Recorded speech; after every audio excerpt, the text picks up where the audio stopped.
saludo de bienvenida al iniciar nuestra lección, la número 36, sobre el gobierno de una iglesia del Señor Jesucristo. Nuestra oración, como dice la introducción en la página número 124 de su material impreso, es que conozcamos más acerca de la iglesia que Jesús estableció y en este caso particular acerca de su gobierno. Queremos invitarles a que nos acompañen por unos instantes en una plegaria de oración a nuestro Señor, donde nos dispongamos a reconocer su perfecta voluntad a través del texto escrito. Padre nuestro que estás en los cielos, en este momento estamos en tu divina presencia y queremos agradecerte muy especialmente por la vida eterna que tú nos has regalado en el Señor Jesucristo. Es un gran privilegio poder reconocer a través de estas enseñanzas la forma de gobierno como tú has establecido en tu iglesia que debe gobernarse terrenalmente. Te alabamos y nos encomendamos en esta hora reconociendo tu bendición, reconociendo tu dirección por intermedio de tu Santo Espíritu y pidiendo también las bendiciones necesarias en cada petición que puedan tener nuestros hermanos, hermanas que nos acompañen y aún las nuestras propias en este momento. En Cristo Jesús. Amén. Avanzamos en nuestra materia, doctrina bíblica básica en un año o doctrina bautista en un año en 52 lecciones. En ese orden de ideas nos corresponde la número 36, el gobierno de una iglesia del Señor Jesucristo. En el material impreso que ustedes tienen en las páginas 124, 125 y número 126 del libro Doctrina Bautista en un año o Doctrina Básica en 52 lecciones en cuanto a una iglesia de Cristo, nos corresponde ahora profundizar en el aspecto del gobierno de una iglesia. Expresiones como realmente en esa iglesia se hace lo que los hermanos más antiguos quieren, o realmente en esa iglesia se hace lo que el pastor o el misionero definitivamente quiere, o en esa iglesia realmente no hay una forma clara de gobierno. Son expresiones, como decíamos anteriormente, muy populares en cuanto al gobierno de una iglesia del Señor Jesús. La pregunta que vamos a responder a lo largo de esta lección es: ¿ha dejado el Señor un solo y único sistema de gobierno en una iglesia del Señor Jesucristo? Evidentemente sí, ha dejado un solo y único sistema de gobierno. En el Evangelio según San Juan ya lo hemos estudiado en otras oportunidades. En el capítulo número 16, la palabra de Dios nos da uno de los principios esenciales, en el verso número 7. Pero yo os digo la verdad. Juan, capítulo 16, en el verso 7. Pero yo os digo la verdad, dice Jesús, os conviene que yo me vaya, porque si no me fuere, el Consolador, refiriéndose al Espíritu Santo, no vendría a vosotros, mas si me fuere, os lo enviaré. Y cuando Él venga, convencerá al mundo de pecado, de justicia y de juicio. De pecado por cuanto no creen en mí, de justicia por cuanto voy al Padre y no me veréis más, y de juicio por cuanto el príncipe de este mundo ha sido ya juzgado. El elemento esencial para gobernar una iglesia del Señor Jesucristo lo encontramos aquí en este texto. El Espíritu Santo vendría y convencería al mundo del peor pecado que hay, que es la incredulidad, por cuanto no creen en mí. De justicia por cuanto voy al Padre, porque a través de Jesús Dios nos ve absolutamente limpios y purificados y pasamos de la posición de Adán a la posición de Cristo. Y de juicio porque el príncipe de este mundo, refiriéndose a Satanás, ya fue juzgado en la cruz, y de ese convencimiento el Espíritu Santo, a manera de ejemplo, es lo que, o de la manera como el Señor empieza a desarrollar el ministerio del Espíritu Santo. Pero Jesús está hablando aquí con su iglesia. Su Espíritu sería el que gobernaría la iglesia. ¿Cómo lo hace el Espíritu Santo hoy? Lo hace a través de todos los miembros de una iglesia local. Por eso, algunos que predican la doctrina de una iglesia invisible o universal no podrían contestar satisfactoriamente a la pregunta de cómo una iglesia del Señor Jesucristo se reúne de manera invisible. La iglesia de Cristo es visible, es una asamblea, es un grupo de personas llamadas aparte, pero esas personas están conformadas de la parte corporal, emocional y espiritual. De ahí que, apreciados hermanos, hermanas, gobernar una iglesia del Señor Jesucristo le corresponde a Dios. Pero ¿cómo lo hace Dios? Dios lo hace a través de su Santo Espíritu. ¿Y cómo usa el Espíritu Santo método para gobernar su iglesia. Lo hace inquietando los corazones de todos los hermanos miembros y guiándolos a través de su palabra. Otra vez hay que insistir que la iglesia del Señor no es legislativa. En otras palabras, no tiene la facultad ni la oportunidad, ni el privilegio, ni tampoco la autoridad de cambiar la doctrina. Una iglesia solamente enseña, expone, practica la sana doctrina, pero nunca la cambia. Nunca va a transformar la enseñanza del Señor Jesús que Él ha dejado una sola vez y para siempre. Esa enseñanza con relación al gobierno de la iglesia está centrada en 3 puntos esenciales. En la página número 125 vamos a disponernos a explicar estos 3 puntos. El gobierno de una iglesia debe hacerse de manera congregacional. Allí se explican diferentes tipos de gobierno, algunos presbiterianos, donde un grupo de componentes del presbiterio son los que toman las decisiones y luego las llevan a la iglesia. Pero el presbiterio está siempre por encima de la autoridad de la iglesia. O a veces teóricamente se dice que la iglesia está por encima del presbiterio, pero lo que se ve en la práctica es que el cuerpo gobernante, el cuerpo de ancianos o el presbiterio definitivamente ocupan un lugar trascendental porque son ellos quienes toman las decisiones. A veces la propiedad física, el templo, está a nombre de alguno de ellos, hablando a título personal, o a nombre de un grupo. Literalmente ese grupo hace lo que bien le convenga o lo que bien le parezca. La iglesia solamente se convierte en un instrumento de votación, pero absolutamente secundario. Se toman algunas decisiones internas en el presbiterio, como recibir, separar miembros, administración de recursos económicos y todos los asuntos de ese tipo de congregación. La pregunta es, ¿son salvos? Muchos de ellos sí, se han arrepentido y han creído en Jesús como Salvador, pero han sido mal enseñados, han sido mal entrenados en el error y ese error se va convirtiendo en una práctica continua en sus congregaciones. Se puede decir que son familia de Dios siempre y cuando sean verdaderos creyentes en el Señor Jesucristo, pero hablar como iglesia, como asamblea, donde todos los miembros tengan voz y voto, pues de ahí a la práctica hay una enorme distancia. Por eso el primer principio, en cuanto al poder o la autoridad para gobernar, dice allí en el texto que está en manos del pueblo, dando a entender que todos los miembros tienen la misma voz, el mismo voto y la misma autoridad.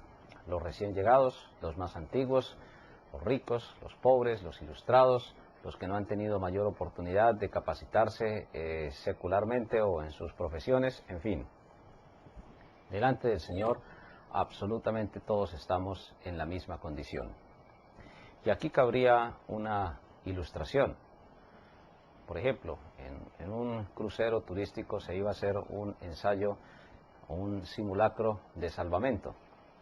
Todas las personas deberían colocarse el chaleco salvavidas, como se le dice en términos populares. Una de las personas que viajaba en primera clase empezó a alegar al capitán que ella iba en primera clase y que no iba a colocarse ningún chaleco salvavidas porque ella no iba a ser igual a los mecánicos, ni a los cocineros, ni a las personas que trapeaban o limpiaban. El señor capitán afirmó inmediatamente que en el momento de un salvamento todo ese tipo de diferencias iban a pasar a un segundo plano porque tanto el rico como el pobre, el ignorante como el ilustrado, como absolutamente todos estaban en la misma condición, necesitaban salvar la vida.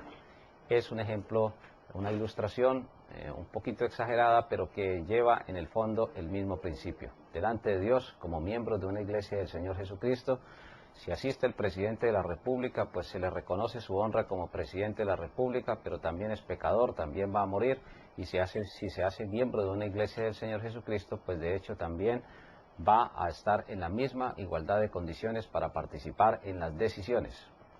Es un pecado profundo reconocido por el libro de Santiago de hacer acepción de personas, en cuanto a la capacidad del manejo del dinero económico, en cuanto a la ilustración o en cuanto a el momento o la condición social de las personas. Todos delante de Dios, como miembros de una iglesia del Señor, somos parte del cuerpo de Cristo.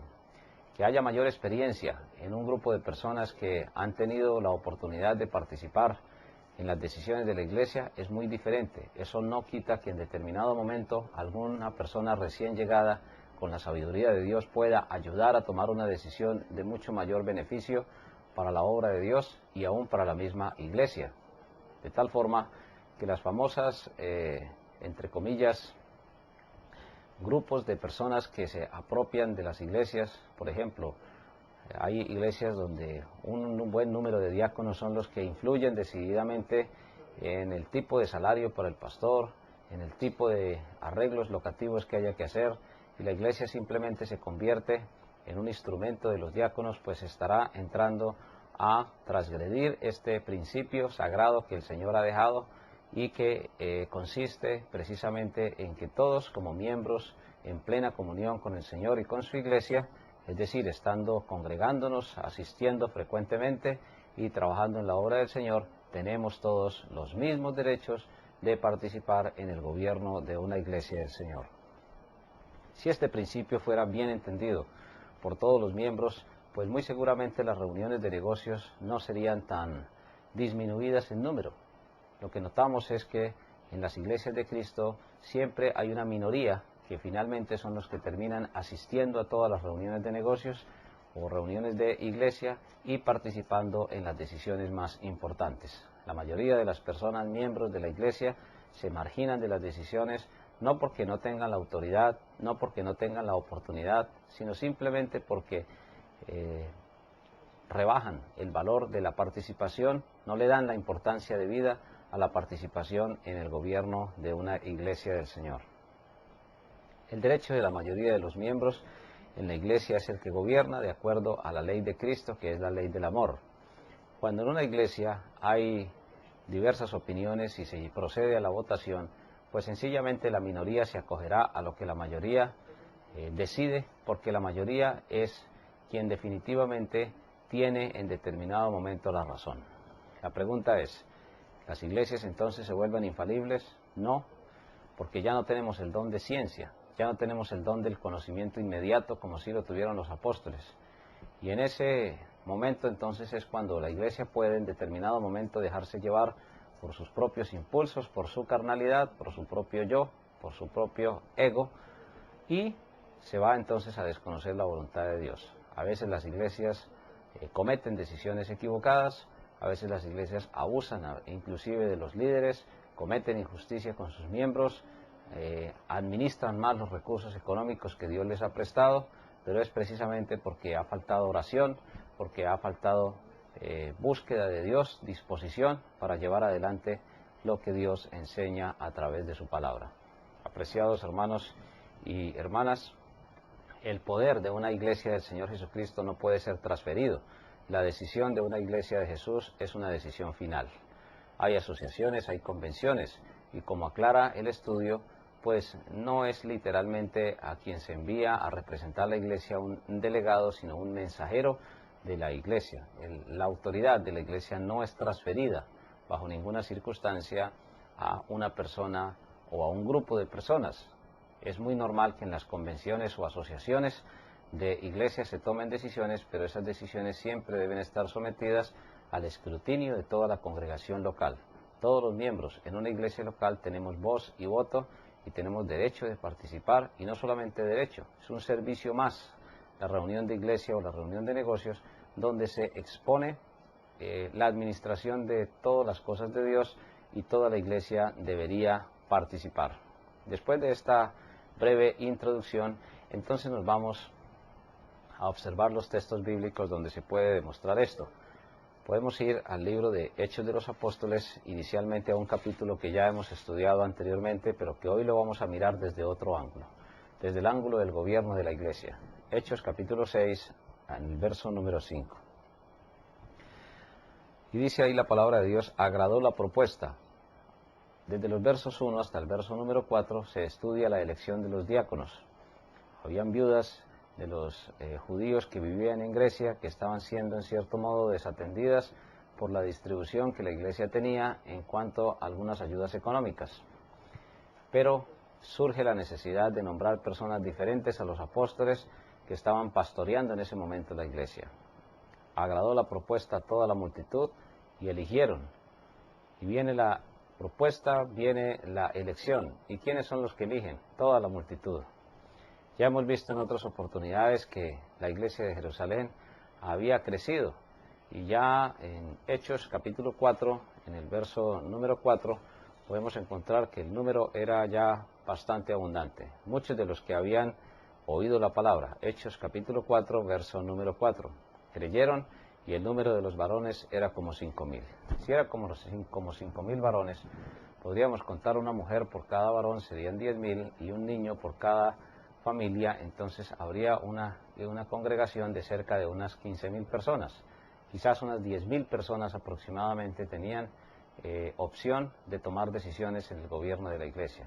Esas 10,000 personas necesitaban ponerse de acuerdo para elegir. La verdad es que las elecciones de los maestros, maestras de escuela dominical, de los pastores, misioneros, diáconos, este tipo de personas, la elección se convierte muchas veces en un dolor de cabeza para las iglesias porque hay intereses, a veces inclusive hasta mezquinos, que son totalmente egoístas y que van en contra de la voluntad de Dios.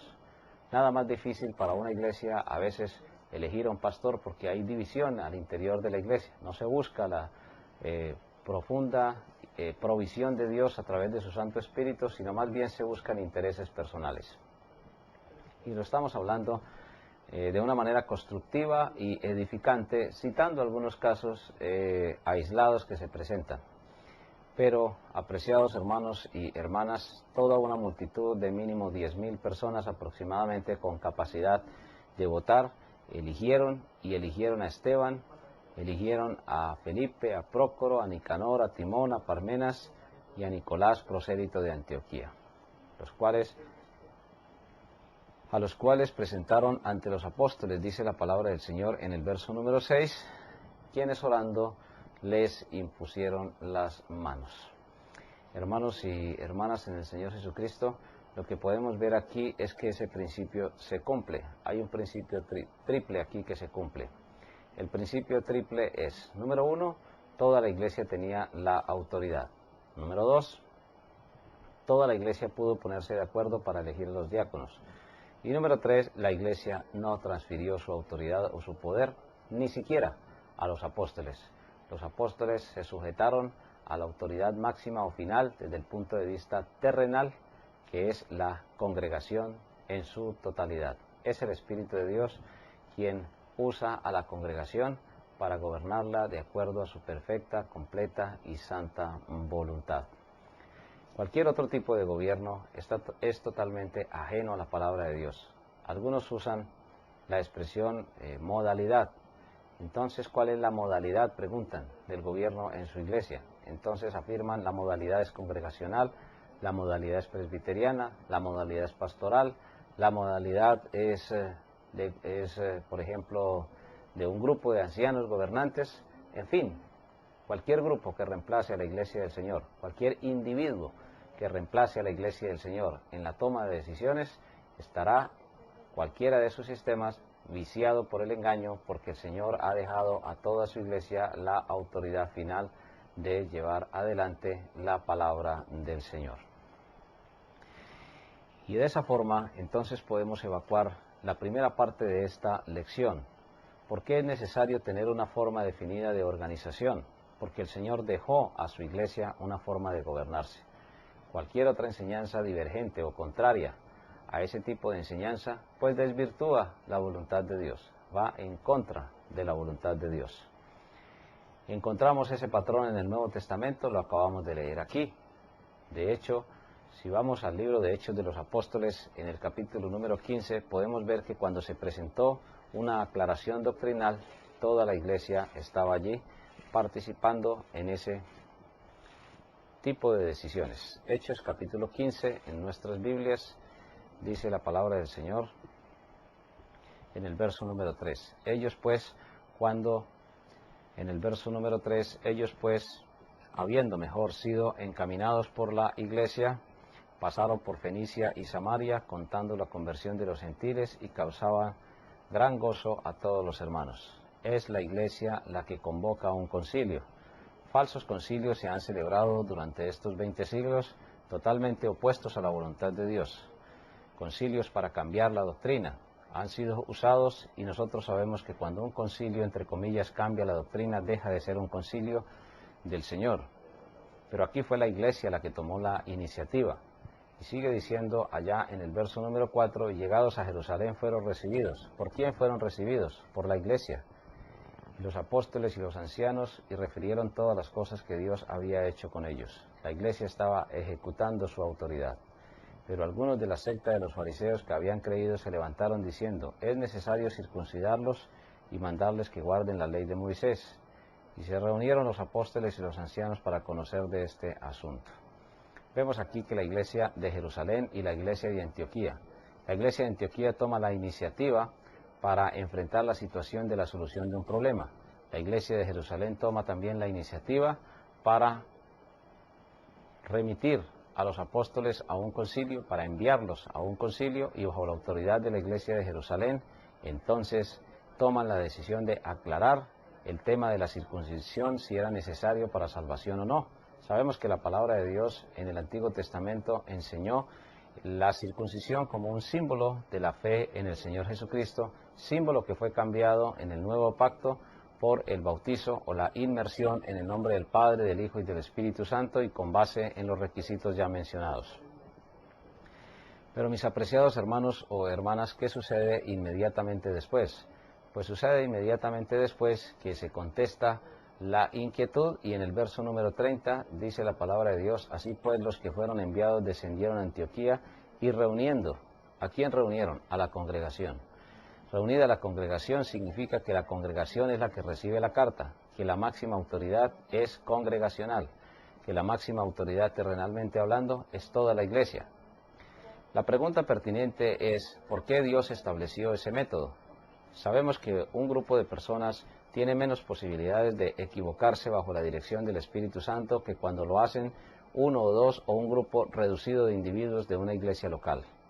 Es mucho más fácil que una iglesia del Señor controle las situaciones a que una sola persona se imponga finalmente con su voluntad, buscando definir a través de sus criterios lo que está bien o lo que está mal.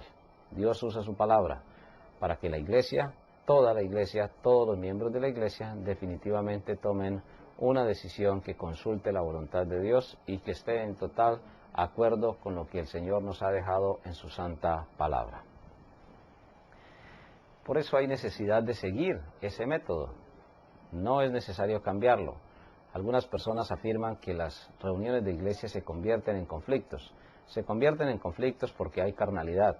Pero cuando toda una iglesia busca con suficiente tiempo, oración y disposición la voluntad de Dios, siempre guiados por la palabra del Señor, pues los que estén equivocados finalmente van a ser cedidos, van a ceder mejor a la dirección del Señor, a la dirección de su Santo Espíritu en sus corazones, y las decisiones no van a tener por qué traer divisiones a una iglesia del Señor. Se mencionan entonces tres formas de gobierno eclesiástico, pero solo una es completamente de acuerdo a la palabra de Dios. Y en las tareas para los alumnos se mencionan tres verdades fundamentales. La primera verdad reconoce el gobierno congregacional. Entonces lo que aspiramos es que ustedes, con base en los textos bíblicos mencionados y en otros que ustedes puedan encontrar en sus Biblias, en sus concordancias, puedan reafirmar lo que el Señor está diciéndonos aquí a todos, absolutamente claros en cuanto a su voluntad y en cuanto al gobierno de la iglesia. Insistimos que la forma congregacional no es un modelo, no es en cierto modo una modalidad, sino que sencillamente es la única forma como una iglesia de Cristo debe gobernarse, apelando a que toda la congregación tome las decisiones que hayan que tomar con base en la voluntad del Señor. La segunda y la tercera verdad fundamental también reconocen el gobierno congregacional. Alguien dirá que estos dos textos son insuficientes, los que hemos mencionado tanto en Hechos capítulo 6 como en Hechos capítulo 15.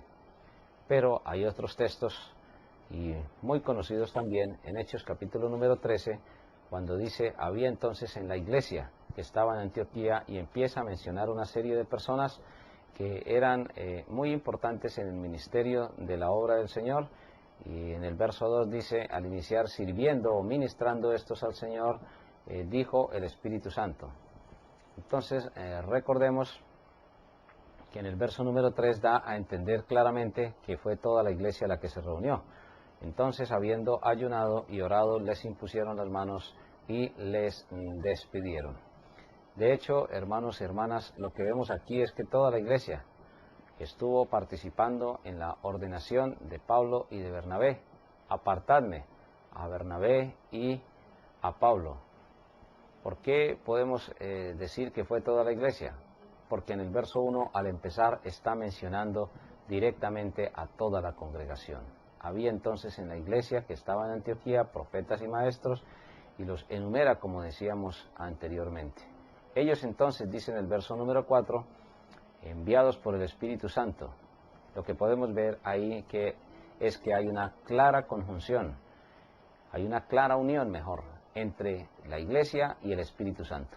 Toda la iglesia participó en la ordenación, tanto de Pablo como de Bernabé, pero toda la iglesia fue guiada por el Espíritu Santo a enviarlos hacia la obra misionera. Toda potestad me es dada en el cielo y en la tierra, por tanto, id y haced discípulos. ¿Con quién estaba hablando el Señor Jesucristo? Con toda su iglesia. Es decir, que le estaba dando la autoridad, le estaba transfiriendo, eso sí, Jesús, la autoridad a su iglesia. Pero eso no es una transferencia gratuita. La transferencia de la autoridad está condicionada a que el Espíritu Santo sea el que guíe definitivamente a la iglesia del Señor a tomar las mejores decisiones en cuanto a la voluntad de Dios.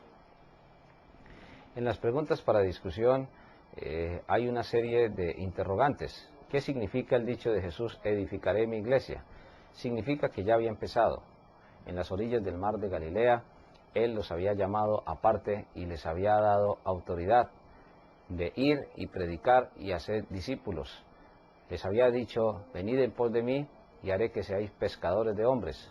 Jesús está otra vez utilizando allí una figura del lenguaje para dar a entender claramente que la función principal de una iglesia del Señor Jesús es predicar el Evangelio para que las almas lleguen a la decisión de la salvación. Edificaré significa que la iglesia es del Señor, que es Él quien la está construyendo a través de cada uno de nosotros, y como miembros de la iglesia del Señor no tenemos ni la facultad ni tampoco la oportunidad de cambiar los sistemas de gobierno, o el sistema mejor de gobierno, el sistema de gobierno que Dios ha dejado a su iglesia local. ¿Por qué muchos ven el principio de la iglesia en el día de Pentecostés? Bueno, porque allí la iglesia fue sumergida en el poder del Espíritu Santo una vez y para siempre. Cuando un creyente se bautiza en agua, sencillamente entra a participar en el bautismo del Espíritu Santo. ¿Por qué? Porque entra a participar en el poder que el Espíritu Santo le dio a la iglesia 50 días después de que Él resucitó. Pero una cosa es que la iglesia hubiese sido sumergida en el Espíritu Santo, y otra cosa es que la iglesia hubiera sido fundada, en ese mismo momento. La iglesia ya estaba fundada, simplemente lo que se le dio fue la facultad o el poder del Espíritu Santo para llevar el Evangelio de nuestro amado Señor Jesucristo. La iglesia de Cristo es visible o invisible, es totalmente visible. Antes de que Jesús mandara el Espíritu Santo a Pentecostés, la iglesia ya había bautizado en el ministerio terrenal. La iglesia ya había participado en la cena del Señor. A la iglesia ya se le había enseñado el método para arreglar los conflictos entre los hermanos. Podemos ver claramente que a la iglesia se le dice allí que si no escuchaba a 2 o 3 personas, si no escuchaba al ofendido, si no escuchaba a la iglesia, el ofensor podía ser separado de la membresía de la iglesia. ¿A quién se le da esa autoridad? A la iglesia local. La iglesia es la que tiene la autoridad de recibir y de separar miembros, no el pastor, no 2 o 3 personas, no un cuerpo gobernante, de ninguna manera ninguna de esas personas. Es toda la iglesia del Señor la que finalmente termina imponiendo su voluntad, porque es la voluntad del Señor que toda la iglesia participe en las decisiones tanto de recibir como de separar miembros, para evitar a veces malos entendidos, resentimientos, malas interpretaciones, tergiversaciones o palabras que no correspondan a la realidad de los hechos en lo que es la recepción y en lo que es la separación de los miembros en una iglesia del Señor. ¿Por qué es final la decisión de una iglesia? Porque por encima de la iglesia definitivamente nadie puede estar. Todas las asociaciones, convenciones, agremiaciones de iglesias, todos los demás entes que se puedan organizar deben estar siempre sujetos bajo la autoridad de una iglesia del Señor. La máxima autoridad en asuntos espirituales, hablando terrenalmente, es una iglesia local del Señor Jesucristo, y esa iglesia no cede la autoridad a ninguna convención. Casi siempre se afirma que las convenciones tienen, o asociaciones tienen cierta influencia, cierto poder en las decisiones, pero no debe ser así. Es la iglesia del Señor, de manera independiente, de manera local, la que debe gobernarse autónomamente. La palabra autonomía es una palabra un poco diferente a libertad. La libertad significa que la persona tiene capacidad de actuar, pero la palabra autonomía significa que es responsable, que tiene la capacidad de asumir la responsabilidad de sus hechos. Entonces, si una persona es autónoma, es porque tiene suficiente capacidad de asumir la responsabilidad de sus decisiones. De la misma manera, cuando en una iglesia se habla de autonomía, entonces también estamos reconociendo que es la iglesia local la que tiene la suficiente capacidad de asumir las consecuencias de los hechos que ella tiene al frente. Mis apreciados hermanos, hermanas, la iglesia de Jesucristo es una iglesia local. Se reúne en determinado sitio, en determinada localidad geográfica.